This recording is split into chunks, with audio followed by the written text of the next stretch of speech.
মাননীয় স্পিকার, আপনাকে ধন্যবাদ। আপনার মাধ্যমে মাননীয় মন্ত্রীর কাছে আমার প্রশ্ন, আমাদের দেশের ধনী সমাজের লোকেরা সাধারণত কোনো ব্যাংক বা প্রতিষ্ঠানে টাকা জমা রাখে না, বরং তারা ব্যাংক থেকে ঋণ করে ফেরত না দেওয়ার জন্য বিভিন্ন অপচেষ্টা চালায়। পক্ষান্তরে গরিব এবং নিম্ন আয়ের মানুষেরা তাদের ভবিষ্যৎ সুন্দর করার জন্য কষ্টার্জিত আয়ের একটি অংশ নিরাপদ মনে করে বিভিন্ন ব্যাংকে জমা রাখে।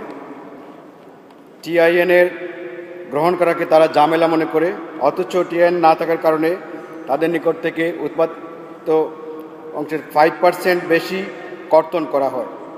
মাননীয় মন্ত্রীর কাছে আমার বিনীত প্রশ্ন, সাধারণ মানুষের উপর এই বৈষম্য দূরীকরণের কোনো ব্যবস্থা গ্রহণ করবেন কিনা।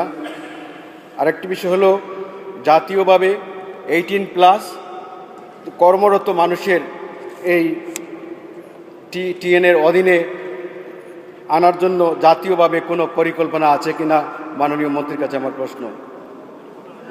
ধন্যবাদ স্পিকার।